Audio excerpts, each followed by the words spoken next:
Welcome everyone to the fail section of the night. Failure isn't usually something we like to talk about, is it? It's usually something that you say, failing sucks. But what if I told you that failing, and failing fast, at an accelerated rate, would actually help you succeed? This is what I'm here to talk to you about tonight. Failing fast. The fail fast methodology, also known as lean startup.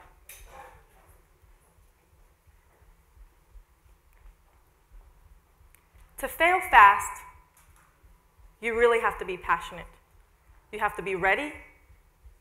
You have to be ready to cry and to be disappointed, but to also be ready to move forward. The premise of this methodology follows this quote.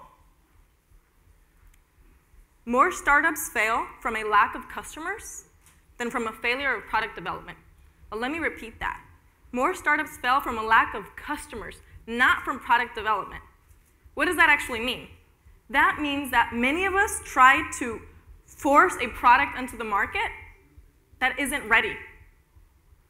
We've proven time and time again now that this is the wrong strategy. But I have good news. Luckily, we live in the Bay Area, the heart of entrepreneurship. We have so many gems to pick from.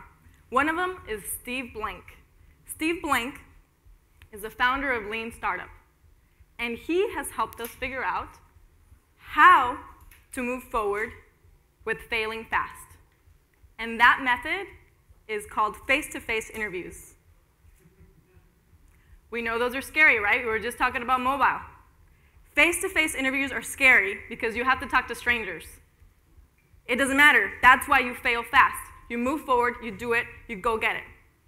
So we're not the only ones that have figured this out. I brought some friends over today to help me to help show you exactly what I mean.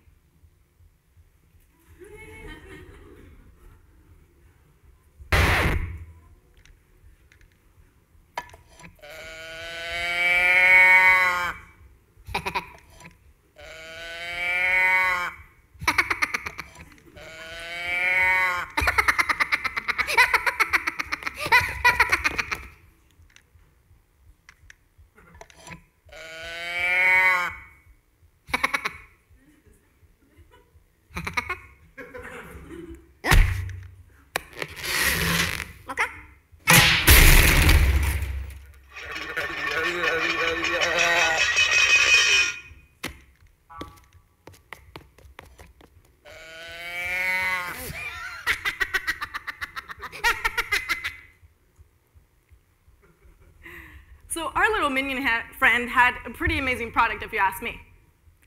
His friend, didn't quite think so. My point is that not everybody is going to think that your product is as amazing as you think it is. You might think that. But I have even better news. There's a great way to figure out if people like your product or not. You ask them. But guess what? You don't ask them what you think you're going to ask them. You're not going to show up with a little cow can and say, hey, check this out, and then get punched in the face. What you're going to do is you're going to go talk to your potential customers, ask them what their problems are, ask them what they need, and guess what? They might even give you a solution if you listen closely. You do have to pay attention to the questions that you're asking and craft them carefully. But the trickiest part is when you actually go into an interview to shut up and listen. If you shut up and listen, you might hear the next big startup, the next amazing product that you're going to bring out to the market. Now, why is face-to-face critical? You can say, why can't I just call somebody? Just interview them over the phone. Why not just Skype it? Why not just email it? Well, okay, I'll play. I would say that we're moving further away from face-to-face communication. Yes, no, maybe so? Okay? Now, let's test this out. How many of you, by show of hands, when you're on the phone, you're only on the phone? And I mean, it doesn't count if you're talking and using your apps on the phone. You know what I'm talking about. You're not over here on the phone trying to type something out and trying to order Chinese food. How many of you are only on the phone? Wow, your moms must be very proud. I know mine would be happy if I did that. Now, by a show of hands, how many of you, when you're on email, are only on your email? Meaning you don't have any music in the background, you don't have any calendar reminders popping up, you don't have any other tabs, only email. Wow. Outlook is very happy right now. My point is that it's very difficult to get someone's undivided attention nowadays. But your chances skyrocket if you have them face-to-face. And you can get way more information from them. Now, why else is it important to have someone face-to-face? Well, first is because it's Steve Blank's methodology, right? The lean startup. And what is this methodology exactly? One simple formula. 100 interviews in 7 weeks. That acceleration process is what's going to make or break you, and that is where the magic happens. And why do we do this? Why does it matter that it's face-to-face? Here's another reason. Did you know that over 60% of our communication is nonverbal? Meaning that we read each other through face-to-face facial expressions and our gestures, which I do many of. That's crazy and amazing.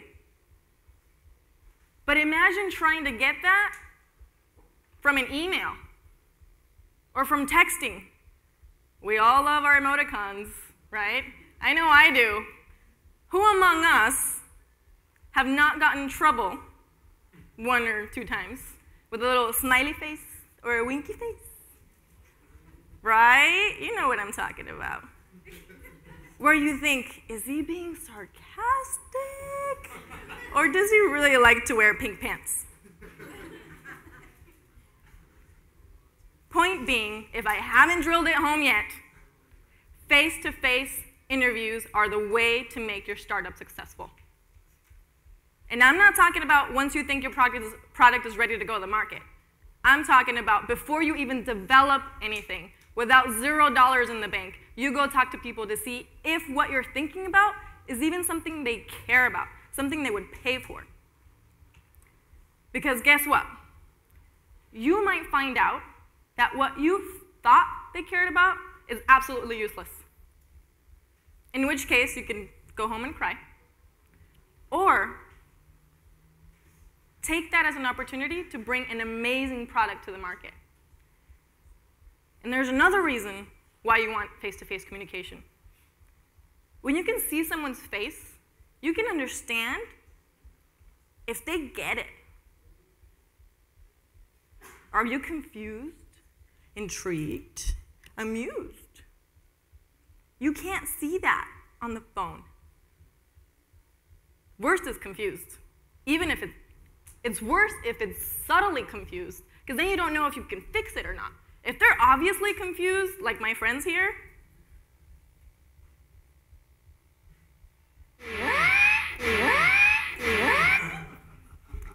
you do not want that face, okay? When they're obviously confused like this, you actually have a chance of fixing it, believe it or not. And you're actually better off if you do get this, because you have a chance of actually moving forward. Now, if you don't take anything away from this talk, other than what I tried to drill into you, is that face-to-face communication and face-to-face interviews work if you work them. And before I leave you for the night, I want you to think of one thing. Before you go off to your next interview, and you're nervous, and you don't know if you should do it, and you're talking to this stranger, and you don't know what you're supposed to do, Think of this inspiring noise and see if that changes your attitude. Thank you. Good night. Bravo, Marta.